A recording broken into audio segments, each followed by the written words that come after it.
What is up, guys? My name is Pierce, and today I'm going to be coming at you with Dana White's Tuesday Night Contender Series, Week 4 predictions and betting tips. And overall, after taking this card, it's a pretty entertaining card. There's a couple names that I'm interested in that I think could maybe be decent in the UFC, but only time will tell, and we will get into the first fight. By the way, sorry, I don't have a webcam that's working right now, so you're gonna have to bear with me here. But first fight of the night, we got Nazeem Sadikov versus Ahmad Sahil Hassanzada.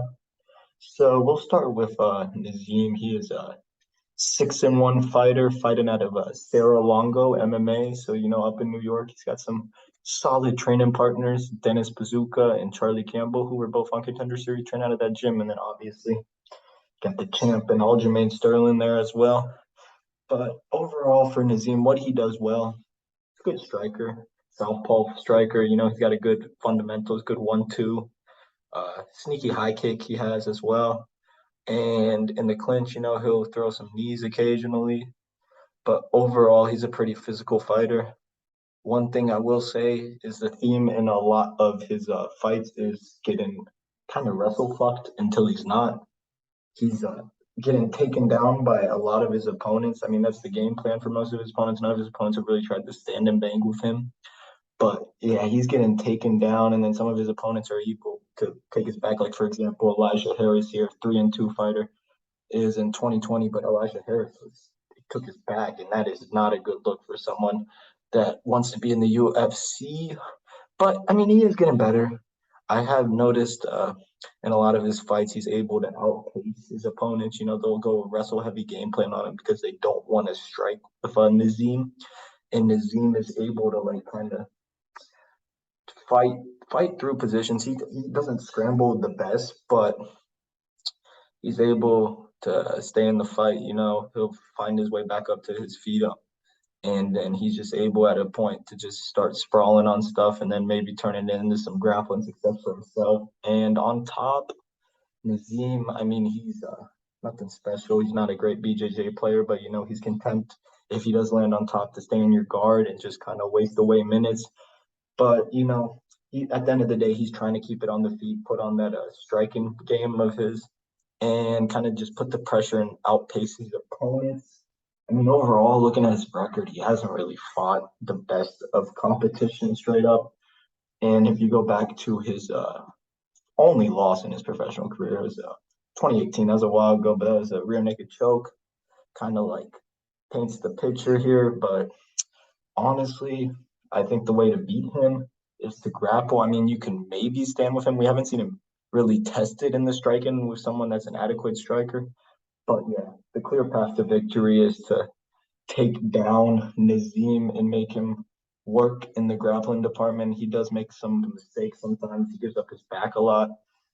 But in regards to his opponent, Ahmad Sahil Hassanzada kind of has this same tape compared to Nazeem. Both him and Nazeem tend to get grapple fucked until they're not. But I will say Hassanzada, definitely in comparison to Nazeem, he's probably the better BJJ player. He's also, I want to say he's fought the better competition. I mean, it's hard to really tell, but on the tape, it looks like the dudes are more competent that Hassanzada's fighting. But like, it's pretty. I would like to say it's striker versus striker here, considering that that's how most of these guys win their fights. Is they're just the better striker compared to their opponents. But at the same time, Hassanzada, he's showing some decent grappling. Not he doesn't really offensively grapple too much in regards to like shooting for takedowns because a lot of the time he'll get taken down by his opponent and then like he'll get like his butterfly guard and reverse it or something from the bottom. So he scrambles really well. I will say that's what I noticed. He likes to keep scrambles going. He doesn't really get complacent on the ground if he's not scrambling to get on top. He's throwing elbows from the bottom. So I do like the pace that Hassanzada sets. But like, for example, like his last fight against James Wilson, I think he's like a former college wrestler in the LFA. But yeah, James Wilson had like 10 plus minutes of control time against Hassanzada but he did no damage, and Hassanzada was just able to land some like cheeky elbows from the bottom. He was able to win that decision. But not the best look for Hassanzada. But at the same time, Nazeem's not really going to be giving him that type of fight that James Wilson did.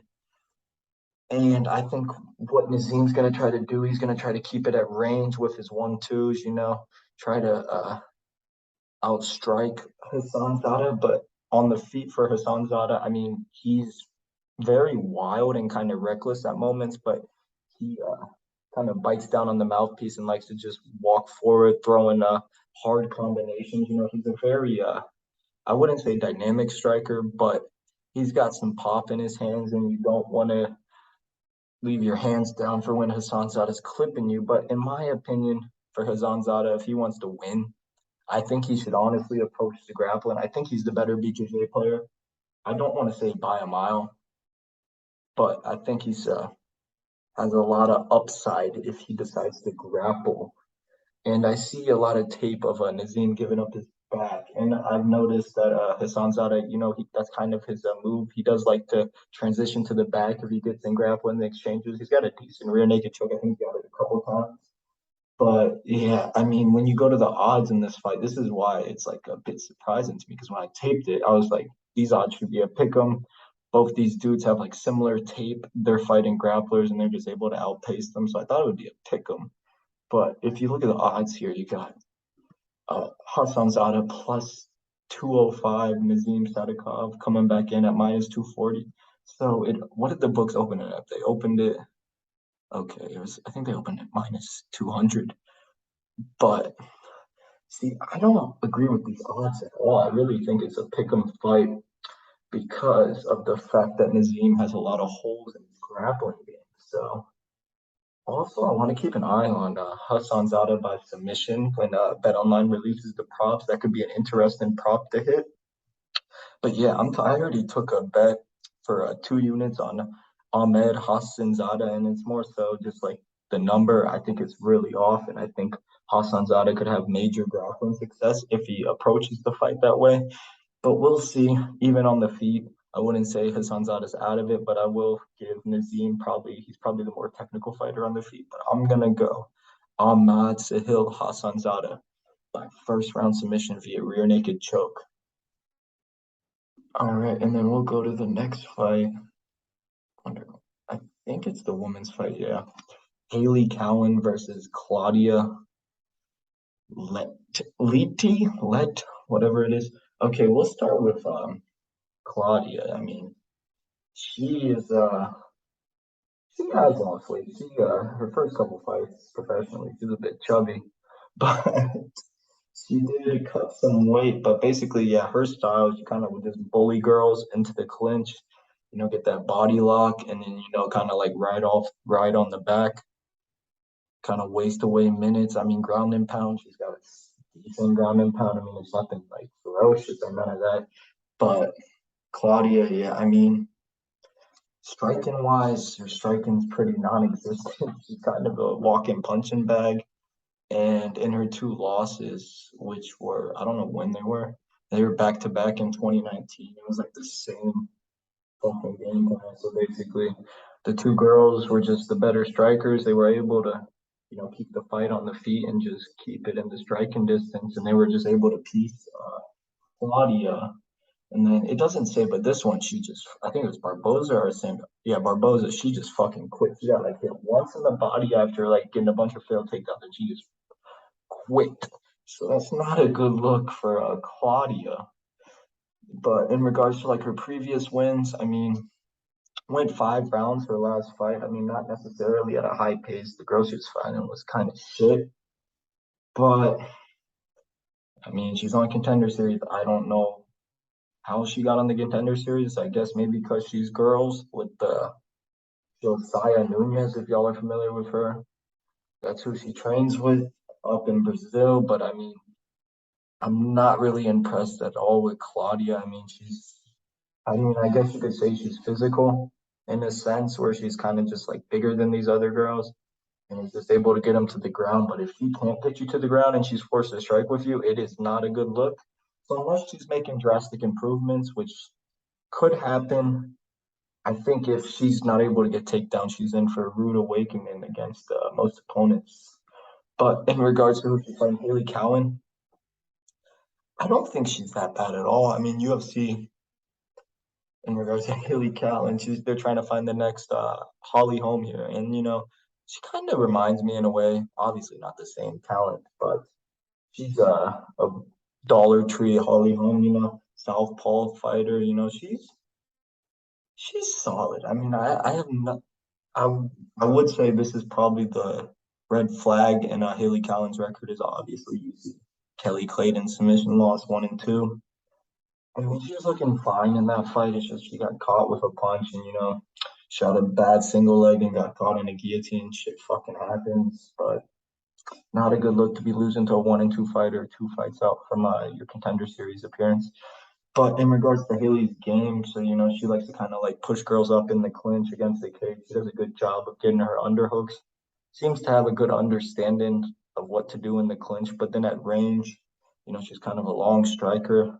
Likes to throw that 1-2 at range. She's actually got some good power. She's knocked out. She dropped. I don't know if she's knocked out, but she's dropped a couple girls with her head kick. She's got a good head kick. And I think if she wants to beat Claudia here, she should probably keep it at range, throw some leg kicks, maybe switch it up, go to the body, maybe go up high.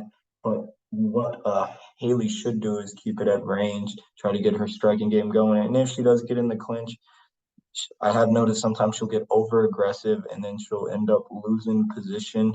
So she just needs to mind her P's and Q's. I think she's the smarter fighter. I think she's the more skilled fighter. And then in regards to the measurables, Haley's a pretty athletic girl, I would say. Although she's fought once in the past 2 years. I mean, she looked good this fight. But yeah, she's probably going to be the more physical girl here. And I just think she's just going to have Claudia beat everywhere, in my opinion, unless Claudia can get grappling success, which I struggle to see unless Haley's just fucking not as good as I thought she was. But yeah, I'm gonna go Haley Cowan here. We'll go by KO in the second round. I think she's gonna be able to stuff the takedowns, get Claudia desperate, and then she's just gonna get pieced apart at range. But when we look at the odds, so we got Haley Cowan minus 160, Claudia plus 140. I was a little bit surprised. I thought Cowan would be a bigger favorite considering, I mean, she did have an Invicta. She did have a lot of hype around her, but I guess some people are a little nervous after seeing that loss to a 1 and 2 fighter. But I wouldn't look too far into that. I think Haley's definitely the more talented fighter. She has the more upside. It's just a matter of can she perform on Tuesday night. But we're going Haley Cowan by second round TKO. All right, and then we're going to the next fight.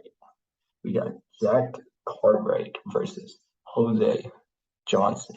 Yeah, this is probably the best fight of the night, honestly. For those of you that are familiar with, recognize the name Jose Johnson, he actually made an appearance on Contender Series. I think it was 2 years ago against Ronnie Lawrence. So this is his second time coming back to the Contender Series, and he's a very entertaining fighter. Shows a lot of great knockouts on the regional scene, very dynamic finisher. But we'll look at the measurables. He's a big boy. He's 135 pounds, 6 foot tall, 74-inch reach. So, not too many 6 feet tall guys in this weight class, but, not the most strong guys. So, he's got kind of like the skinny frame, like the Sean Woodson frame. So, he's able to make the weight class. But damn, this dude's he's fun to watch. When you're nobody really wants to play on the feet with Jose Johnson because he has shown in a lot of fights he has fucking power. His last fight to Lonnie Perry, for those of y'all familiar with him, I think he was on The Ultimate Fighter a couple years ago. The dude's a fucking goofball. He knocked him out bad in like 10 seconds. Like the first punch he landed, that was pretty fucking wild. And then for those of you like to see crazy knockouts, fucking Rafael Costa, check that out. That was one of the most strange knockouts I've seen.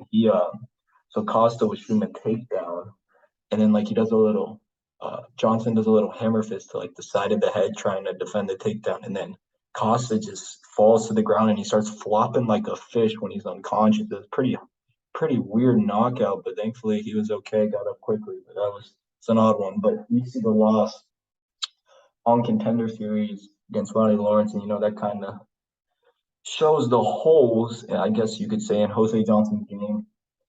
He is not the best grappler defensively. He gets taken down a lot, and that's what generally the story is for a lot of his fights. His opponents really just want to take him down, and most of the time, he does get taken down by his most of his opponents. But he does a good job of getting back up. He's decent on his back. He'll throw. We saw against Mo Miller. Mo Miller was able to have his way grappling with him for about a round or so. But then Johnson was just able to just keep scrambling, keep finding his way to his feet. And then to start the second round, Mo Miller got a takedown right into a fucking triangle choke. So, it was a slick triangle choke, but I mean, Mo Miller is his own worst enemy sometimes, dude. So it's a little frustrating for Mo Miller, but that's his fault. And then we'll talk the Mana Martinez fight. Yeah, I mean, he got caught by Mana Martinez. You can't really hate too much for that. Mana Martinez has a lot of power in his hands. But yeah, I mean, it's pretty straightforward how to beat Jose Johnson. I mean, I guess you could outbox him. He is there to be hit. So, I mean, that's going to be interesting here because we have Jack Cartwright coming from Cage Warriors. He's definitely going to be a lot shorter guy. I think I don't know what the weigh-ins are going to be like, but keep an eye on that. Yeah, he's 5'9" versus 6 foot, so it's 3 inches height disadvantage. But this is a tough fight to predict. It really is, because Jack Cartwright, on the other hand, he's pretty fucking good. Like, a lot of his takes really fucking good. He hasn't really faced too much adversity over in Cage Warriors, but the only concern is his last fight against Lester Miller. It was a very fucking weird fight. So he was just getting grapple fucked by Wester Miller, but he kept like headbutting him when he was trying to do ground and pound, and the ref had to stop it like 2 or 3 times to say, "Yo, stop doing that. It's illegal." And he just kept doing it, and then it got to the point where the ref was like, "All right, this fight's over. It's a disqualification." So you'll see the win on his record, but ended in the fourth round. I thought he was personally down 3 rounds to 0. So it's not a good look to be losing minutes in your fight before the Contender Series. But I mean, a win's a win, I guess. But before that, I mean, he's solid. He really is. He's a good fighter. Cartwright's a good fighter. On the feet. I've noticed though, early in his career, he was more of a boxer. Didn't really grapple as much. But his past couple fights, like the Gerardo Fanny fight, he was able to take down Gerardo pretty immediately, and then he got a slick arm triangle choke that was pretty impressive. And then in the Billick fight as well, I believe that was 5 rounds too. He was able to have a lot of grappling success and showed that he has the cardio to go 5 rounds. Very impressive performance there. But Cartwright, he's got slick boxing. He's got a lot of power in his hands. He better watch out for that left hook. He could probably knock you out with fucking any punch. He knocked out a couple dudes in Cage Warriors, but yeah, good diversity with his strikes. He works the body a decent amount, good leg kicks.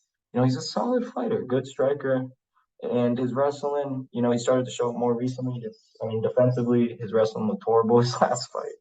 But I don't think Jose Johnson's going to be shooting takedowns. He's going to be looking to keep it on his feet, keep his range, and then maybe piece him up with that 1-2. He's got a good kicking game as well. Johnson's just a very dynamic fighter. He can catch you with anything on the feet. So if I'm Jack Cartwright, I'm probably not even entertaining the stand up with Jose Johnson. Cartwright should take him down. Whether or not he can hold him down, that's a question that I don't know. But if I'm Cartwright, I'm trying to wrestle this fight, and maybe he's able to get the first round submission. But at the same time, you can't really have too much confidence in this fight, considering that both these dudes are very high level, and I think both have a lot of finish upside. More so Johnson than Cartwright, though. But when you look at the odds, Johnson minus 140, Jack Cartwright coming in at plus 120. So this was a big line movement here. Jose Johnson, it says plus 190. He was like plus 300 on the opener, and it was gone after like 2 minutes or some shit. So the books opened Cartwright as a huge favorite, and then money has just been pouring in on Jose Johnson. The public likes some Jose Johnson. I mean, at dog odds, it's hard not to want to bet Jose Johnson just because he's like so fucking dynamic, and he's like a fucking weight bully of a fighter for the bantamweight division. But now that Cartwright's the dog, I'm probably gonna pass on a money line standpoint. I respect Cartwright. I think he's a good fighter. It's just I can't get his last fight out of my head. It was not the best look at all. But yeah, close fight. I don't even know who to lean. I mean, I'll lean Jose Johnson by KO, I guess.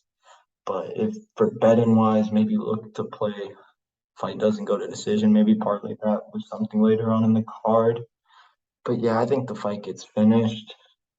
If it does go to decision, though, I'm assuming it's probably Cartwright racking up minutes on the mat. So maybe Cartwright can win a decision. But yeah, we're gonna go Jose Johnson. Should just say by first round knockout, I guess.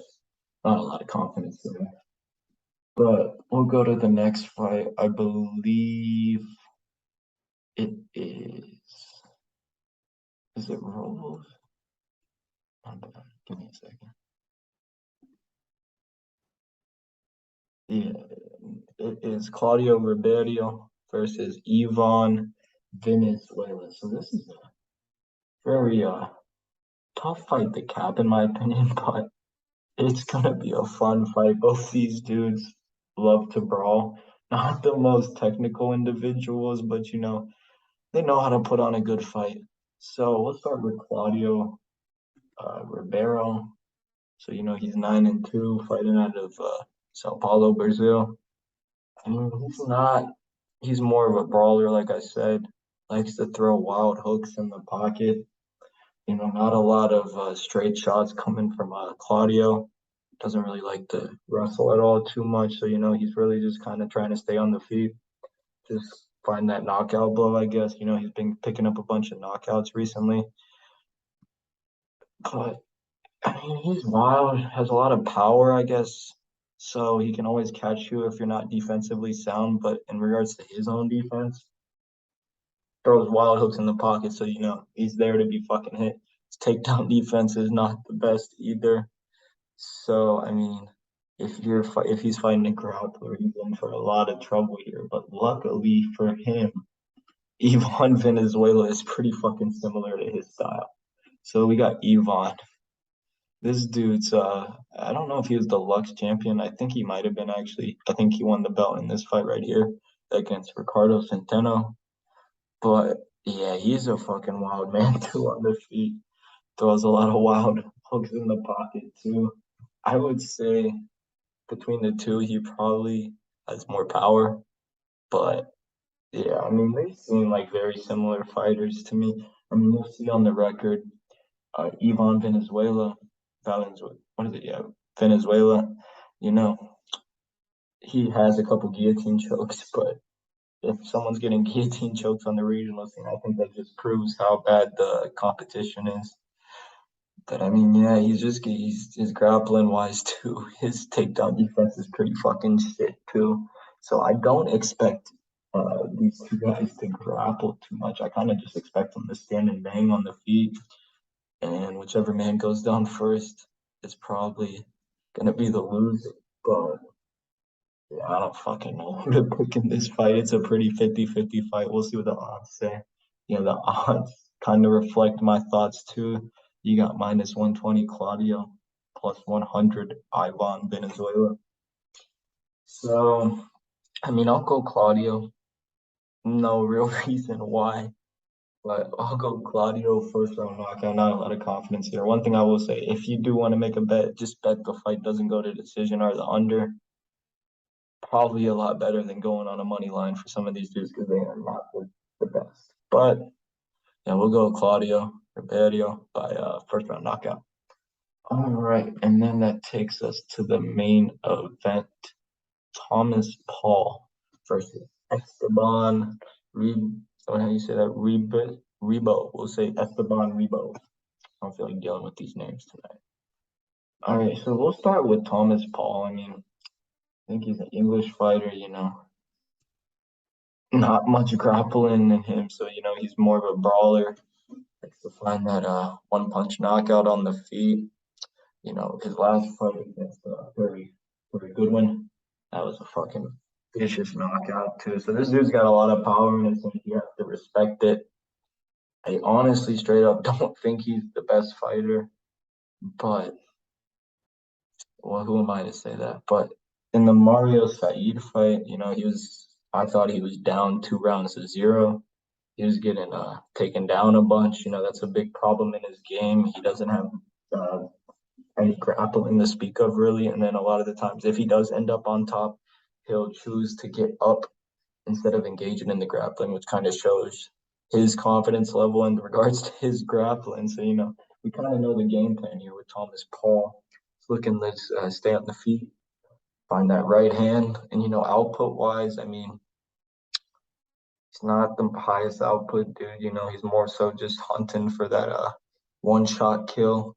You got to be cautious of that overhand right and his left hook. He's knocked out some opponents with that. So, in regards to his matchup, Rebo, we'll just say Rebo, Esteban.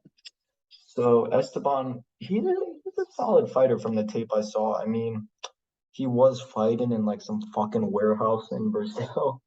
So take that with a grain of salt, I guess. I don't know if these dudes were the best guys at all.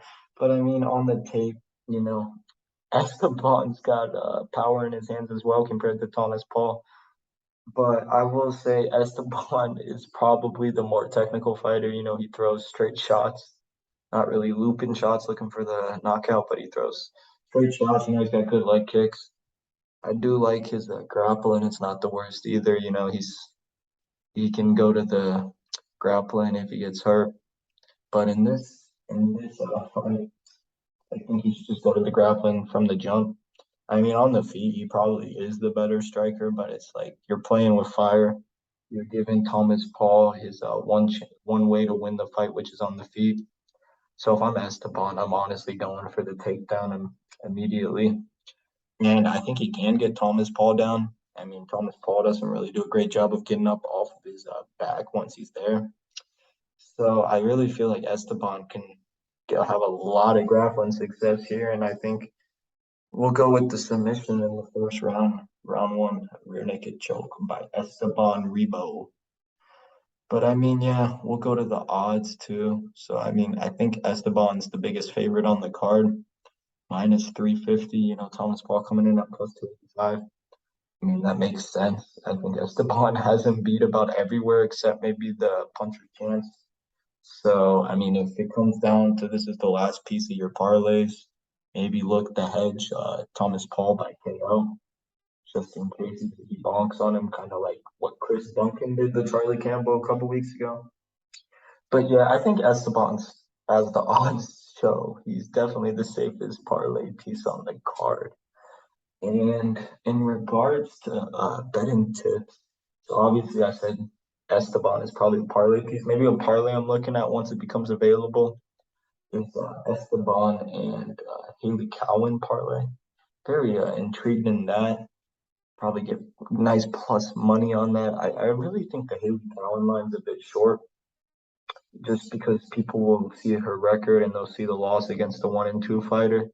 But tape wise, it's hard not to go with Haley Cowan. I think she's probably the winner more times than not. I mean, even if she wins like a close decision, I still think she's the more skilled fighter. So I trust her to get it done. Yeah, but we'll go with that parlay Esteban and Haley Cowan. And I also straight bet Ahmad Hassanzada at plus 210. So, I like that bet. I think it's more so a 50-50 fight. I think Hassanzada actually, although he gets taken down a lot, I think he does have the grappling upside in this fight. So I think he's able to maybe get it down early. And then if he finds the back early in the first round, Nazeem might be in trouble. So I'm going to look to snipe that submission prop for Hassanzada too. Hopefully I can get maybe like 5-1, 6-1 on that. But yeah, also I said we can maybe do the fight doesn't go to decision in the Claudio Ribero fight. So maybe look to parlay that with Esteban as well. And there's a couple nice spots. I mean, the Jose Johnson fight, I'm probably gonna pass on that fight from a money line standpoint. But I mean, you can maybe take Jose Johnson by KO if it's a nice number. It's probably not going to be though. But yeah, that's a risky fight. So I think that's all I got for this week. Best of luck, everybody. Hopefully, we win some money, and I will see you guys probably next week. Have a good one.